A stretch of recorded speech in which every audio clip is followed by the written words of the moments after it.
sekolah tepat waktu, membuang sampah pada tempatnya, memakai seragam dengan rapi, zakat, keamanan dan kenyamanan di kelas, patuh terhadap peraturan, tertib makanan, minuman di kantin, integritas diri saat ulangan, menjaga insya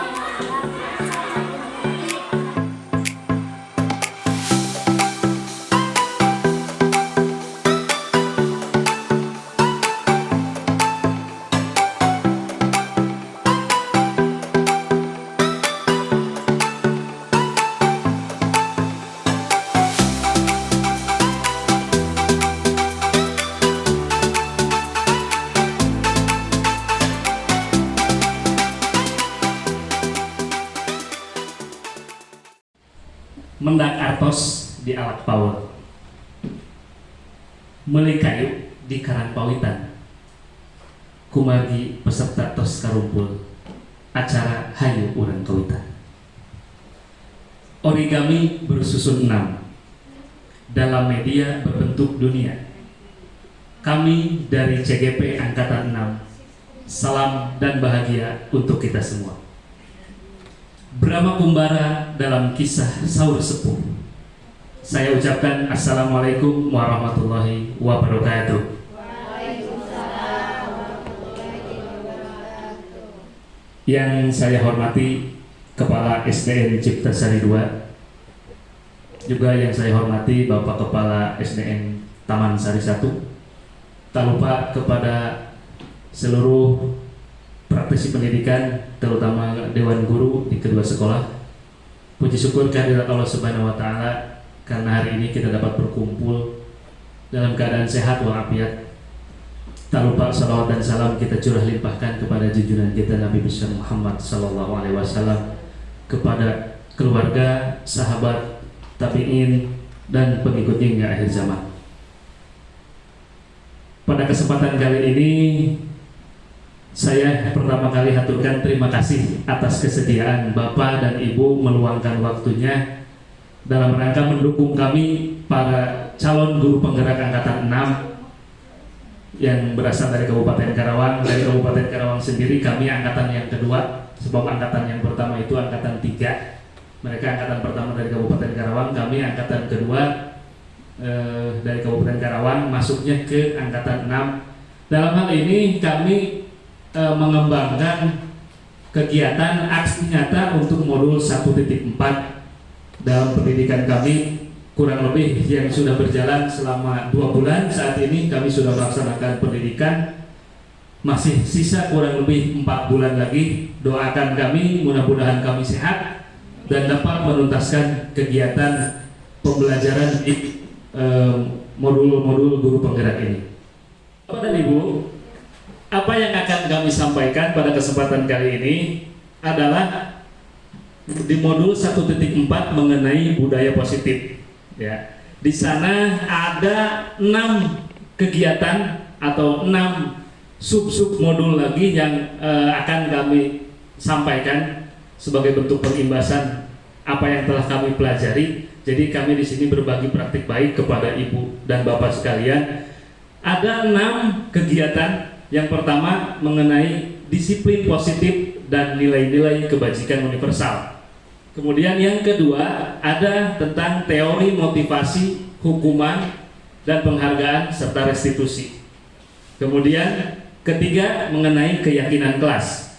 Keempat, kebutuhan dasar manusia dan dunia yang berkualitas. Kelima, ada 5 posisi kontrol. Dan keenam ada yang namanya materi tentang segitiga restitusi. Baik, Ibu dan Bapak sekalian, pada sesi yang pertama izinkan kami berbagi mengenai disiplin positif dan nilai-nilai kebajikan universal.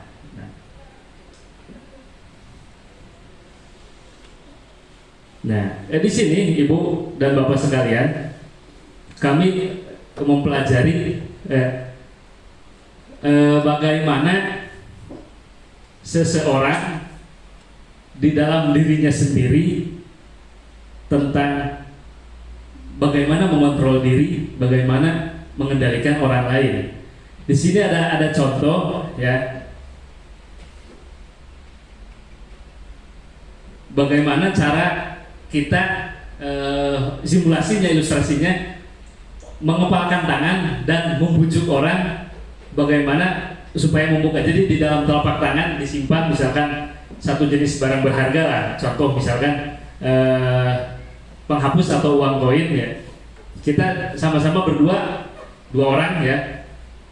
Ya, bisa dipraktekkan Ibu. Mari kita praktekkan. Ya, coba kita praktekkan. Apa saja silakan, boleh digenggam masing-masing. Ya. Genggam apa? Jangan layana, Kanjeng Mamat. Dengan Pak Mamat. Boleh uang koin atau apapun lah, ya. Oke. Silakan dipegang, digenggam. Ya, apa saja boleh penghapus apapun. Anggap saja itu adalah benda berharga di dalam genggaman ibu dan bapak ya. Digenggam ibu dan bapak. Sekarang silakan dengan temannya, bujuk dengan siapapun boleh, dengan siapapun. Yang penting ada berpasangan ya. Silakan praktekkan bagaimana cara ibu dan bapak supaya teman yang di hadapan Anda, tapi bergantian ya, salah satu orang dulu, agar mau membuka dan menyerahkan yang ada di dalamnya. Silakan praktekkan. Silakan. Bagaimana caranya? Melalui, silakan bebas, caranya bebas. Caranya bebas. Hah? Ya, silakan. Dikepal, digenggam. Boleh apa saja. Yang penting bagaimana caranya orang tersebut mau membuka atau terbuka. Ayo, silakan.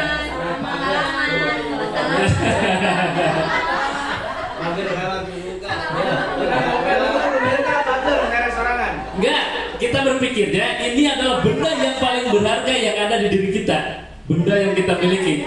Berarti bisa menolak. Silakan, boleh. Apa yang Anda rasakan, coba jangan sampai diserahkan ke orang lain. Ya, silakan pegang. Ya, jangan dikasihkan. Tapi orang yang mau meminta, silakan, tindakan apapun diperbolehkan. Ya, silakan dengan kalimat, dengan bujukan, dengan rayuan, dengan pujian, dengan paksaan boleh. Nyok sih hati dibuka. Oke, sudah ya. Baik, sekarang apakah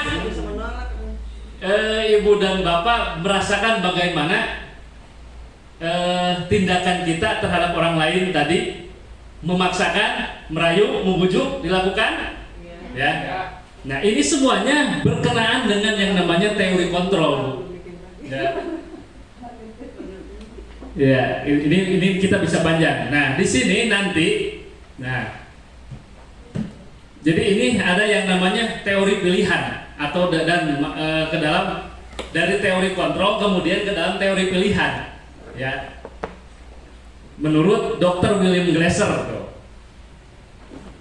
sebetulnya jadi ada di dalam diri kita, terutama sebagai guru ya, ini ada sebuah ilusi kontrol ya, bisa dibaca, ibu dan baca, bapak sebentar. Nah, yang pertama, ilusi guru mengontrol murid. Ini dihubungkan sekarang dengan murid ya. Tadi apa yang kita lakukan praktek kecil itu kita hubungkan dengan murid. Pada dasarnya kita tidak dapat memaksa murid untuk berbuat sesuatu jika murid tersebut memilih untuk tidak melakukannya. Walaupun tampaknya guru sedang mengontrol perilaku murid, hal demikian terjadi karena murid sedang mengizinkan dirinya dikontrol. Jadi pada dasarnya tidak ada seorang pun yang mau dirinya dikontrol oleh orang lain. Ya. Kenapa anak mau melakukan apa yang kita suruh, kita perintahkan? Karena pada saat itu secara teori dia sedang membuka dirinya untuk bisa dikontrol oleh orang lain. Nah, enggak. Tapi pada dasarnya tidak ada satupun manusia yang mau dirinya dikendalikan. Ya, lanjut. Ada ilusi bahwa semua penguatan positif, efektif dan bermanfaat. Nanti akan berlanjut dengan teori-teori yang lain nih. Penguatan positif atau bujukan adalah bentuk kontrol. segala usaha untuk memengaruhi murid agar mengulangi suatu perilaku tertentu adalah suatu usaha untuk mengontrol murid tersebut. Dalam jangka waktu tertentu, kemungkinan murid tersebut akan menyadari dan mencoba untuk menolak bujukan kita. Ya, pernah tidak kita mengalami di sekolah nih, dengan cara yang sama kita membujuk, lama-lama itu anak kok beda perilakunya dengan bujukan yang kita keluarkan itu. Nah, ini berkenaan dengan bahwa kita berpikirnya bahwa penguatan positif, efektif dan bermanfaat. Lanjut. Ilusi bahwa kritik membuat orang merasa bersalah dapat menguatkan karakter. Nah, ini sering kita lakukan. Ya. Kami mempelajari ini kebetulan terus terang saya secara pribadi ketika mempelajari modul 1.4 betapa luar biasanya dampaknya untuk saya pribadi. Oh, lebah-lebahnya ternyata ternyata selama ini, ternyata saya itu, ternyata, makanya saya tadi bilang bahwa kami di guru penggerak itu lebih banyak berefleksi. Ya, pendidikan kami di guru penggerak, jadi ketika bapak dan ibu, guru penggerak mah hararese. Saya dengan Bu Epi terus terang untuk tugas-tugas maloba ada dalegdogan anak sama, ya. Tapi kami berusaha ya tadi teh bercermin dari refleksi diri. Nah tadi setelah teori kontrol, sekarang kita memaknai apa itu disiplin. Ya, apa sih menurut bapak dan ibu disiplin teh? Apa itu disiplin? Ada yang bisa disiplin itu apa? Cek. Ada yang mau memberikan tanggapan apa itu disiplin? Menurut tidak ada salah, pokoknya masuk ungkapkan. Menurut melaksanakan sesuatu sesuai dengan aturan. Oke, melaksanakan sesuatu dengan aturan. Coba Bu Yeni barangkali naon ente disiplin teh? Melaksanakan peraturan ya. Melaksanakan peraturan. Oke. Baik. Mungkin ya Bu Ati taat dan patuh. Oke. Baik. Bapak dan Ibu sekalian, apa yang Bapak Ibu ungkapkan saat ini itu adalah sama persis dengan pemikiran saya sebelum mempelajari modul 1.4. Disiplin teh taat aturan, menegakkan sesuatu sesuai dengan ininya, dengan porsinya. Setelah saya mengkaji, pengertian disiplin itu berasal dari bahasa Yunani. Disiplin itu artinya belajar, Bu. Ya, disiplin itu belajar artinya. Nah, jadi apa artinya kita kaitkan bahwa disiplin itu artinya belajar. Jadi siswa di sekolah itu artinya sedang disiplin untuk menentukan dirinya. Ya. Jadi apapun tindakan siswa di lingkungan sekolah, kesalahan apapun kecuali kriminal, ya kecuali kriminal ini sudah dibahas kemarin pada saat melakukan elaborasi pemahaman. Apapun di lingkungan sekolah kecuali tindakan kriminal, kesalahan siswa itu kita bisa anggap wajar. Apapun kecuali kriminal ya. Karena apa? Sedang proses disiplin tadi. Siswa itu sedang belajar. Ya, ini sekilas tentang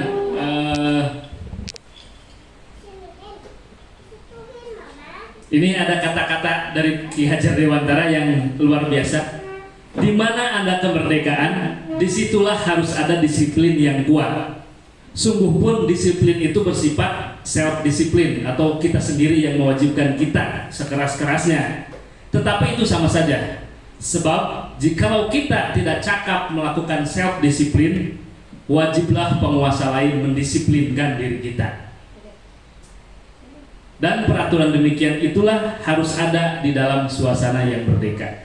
Ini banyak tentang konsep-konsep luar biasa Ki Hajar Dewantara yang mungkin kita sudah lupa. Jadi sebetulnya kegiatan kami di guru penggerak itu lebih ke mengingat kembali, ya, apalagi nanti kita berbicara tentang disiplin yang mengarah ke budaya positif, ya. Bohong, ya, luar biasa ngawadul, nah luar biasa bohongnya kalau sekolah tidak menanamkan budaya positif, ya. Lantas kenapa ada materi tentang budaya positif? Ini karena penguatan kitanya yang kurang. Ya, kita ini dikuatkan saja sebetulnya. Saya tidak pernah menemukan sekolah yang mengajarkan tindakan brutal atau acak-acakan, tidak ada kan? Semua pasti sekolah menanamkan budaya positif. Nah, sekarang pada materi yang kedua, teori motivasi, hukuman penghargaan, dan restitusi. Bapak dan Ibu, di sesi ini ada, ya, menurut penelitian ada 3 motivasi perilaku manusia di dalam melaksanakan tugas atau tindakannya, terutama dalam ruang lingkup suatu wadah atau organisasi. Ya, yang pertama, motivasi tindakan seseorang dilakukannya suatu tindakan oleh orang tersebut. Yang pertama yaitu untuk menghindari ketidaknyamanan atau hukuman. Sering tidak? Kita saja dari guru, jangan dulu ke siswa. Sering melaksanakan sesuatu agar kita terhindar dari hukuman. Minimal pernah. Betul? Iya, minimal pernah. Ini yang pertama tuh. Ini adalah tingkat terendah dari motivasi perilaku manusia. Tingkat paling rendah kan, lamun geus jelema melakukan tindakan hanya karena supaya tidak dihukum. Iya. Orang naik motor pakai helm karena takut dirazia, itu tindakan paling rendah. Ya. Tindakan motivasi yang paling rendah. Gitu. Kemudian yang kedua, seseorang melakukan suatu tindakan karena untuk mendapatkan imbalan atau penghargaan orang lain. Ya. Yang kedua, urang mah rek rajin ke sekolah supaya dipunten ku masyarakat aing pangrajina. Ya. Supaya kepala sekolah, wah bener ini guru rajin. Ya. Wah, saya mah arek iya supaya sejen ngajadikeun saya contoh. Ya. Pernah kita? Pasti pernah. Pasti pernah. Bohong lamun teu pernah. Ya, pasti pernah. Minimal sekali seumur hidup pasti pernah termotivasi untuk melakukan tindakan tersebut. Nah, yang ketiga, ya, seseorang melaksanakan tindakan, ya, dengan motif yaitu untuk menjadi orang yang mereka inginkan dan menghargai diri sendiri dengan nilai-nilai yang mereka percaya di dalamnya. Misalkan saya kenapa rajin datang ke sekolah? Yang pertama karena saya merasa itu adalah kewajiban saya. Malu saya kalau tidak datang tepat waktu, misalkan. Kenapa saya mengerjakan tugas ini padahal tidak diperintahkan? Bukan tugas pokok saya dari kepala sekolah. Karena saya berpikir bahwa kalau tidak segera kita kerjakan, kemudian mengandalkan seseorang, bisa jadi nantinya ke depannya malah masalahnya lebih melebar. Sehingga saya misalkan, saya ingin menyelesaikan ini walaupun bukan tupoksi saya, yang penting ini pekerjaan ini bisa kita tuntaskan, sekolah kita aman. Nah, itu motivasi, nilai-nilai integritas diri, ya, ada nilai integritas dan lain-lain. Sehingga datangnya muncul dari diri, bukan karena ingin dihargai orang, bukan karena ingin terhindar dari hukuman. Ya, itu secara teori motivasi. Sampai sini ada yang mau ditanyakan? Bapak dan Ibu, sesi selanjutnya saya sampaikan mengenai bagaimana atau apa itu keyakinan kelas. Tentu Bapak dan Ibu tahu dan pasti membuat yang namanya peraturan atau tata tertib sekolah. Ya, tata tertib sekolah. Tata tertib, saya tanya, biasanya dibuat oleh siapa? Dibuat oleh guru dan kepala sekolah ya? Yang melaksanakannya siapa? Ditekankannya kepada siswa. Ya, luar biasa ya. Kita yang bikin, siswa yang harus melaksanakannya. Tanpa siswa menyadari. Namun itu ya, kita dipaksakan, mereka dipaksakan oleh kita. Nah, apa itu keyakinan kelas? Jadi keyakinan yang dibuat berdasarkan kesepakatan bersama, ya, baik di dalam kelas maupun secara sekolah. Jadi dari keyakinan kelas dibuatkan nanti jadi keyakinan sekolah. Kemarin saya sudah mempraktekkan bagaimana membuat keyakinan kelas. Kebetulan saya belum memindahkan dari HP ini ke dalam. Itu bisa, iya tadinya muka, iya. Jadi kemarin saya sudah praktikkan, hasilnya ada di kelas 5. Saya tidak lagi membuat atau memberikan yang namanya tata tertib di kelas, tapi sebuah kesepakatan, sebuah keyakinan di kelas. Dan alhamdulillah, mulai hari ini saya sudah melihat sedikit perubahan. Ketika tadi dibariskan, mereka rapi, tanpa ada yang menyuruh, tanpa harus dibentak-bentak, tanpa harus. Karena apa? Di dalam kelas mereka menciptakan, ada keyakinan mereka menciptakan suasana yang nyaman dan aman. Suasana yang nyaman, kemudian tertib, ya. Mereka meyakini, silakan Bapak dan Ibu boleh ke kelas 5 nanti di atas kalau mau lihat contohnya. Nanti atau saya bagikan foto-foto yang kemarin saya laksanakan dalam membuat keyakinan kelas. Jadi kita sudah tidak berbicara lagi tentang peraturan Ibu dan Bapak. Sebab apa? Satu, di Indonesia sudah sangat wajar sekali yang namanya peraturan dibuat untuk dilanggar. Ya, itu yang menjadi alasan pertama. Peraturan di Indonesia diciptakan hanya untuk dilanggar. Itulah kita beralih ke keyakinan kelas. Kalau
Fokus. Apa-apa? Tunjuknya apa? Kiri. Gerak. 1, 2, 3. Keluarkan suara. Salah ulah pegang kaki. Keluarkan suara. Hadap kanan. Gerak. 2, 3. Iya, kene. Kanan ini. Ingat. Petunjuknya apa? Perintahnya apa di Bapak? Hadap. Kanan. Gerak. 2, 3. Hadap. Kanan. Gerak. 1, 2, 3. Salah lengkap. Tadi membentuk huruf R pakai gerakan patah-patah. Kalau huruf penting itu 1, 2, 3. Pakai tenaga. Hadap. Kiri. Gerak. 1, 2, 3. Hadap. Kiri. Gerak. 1, 2, 3. Hadap. Serong kanan. Gerak.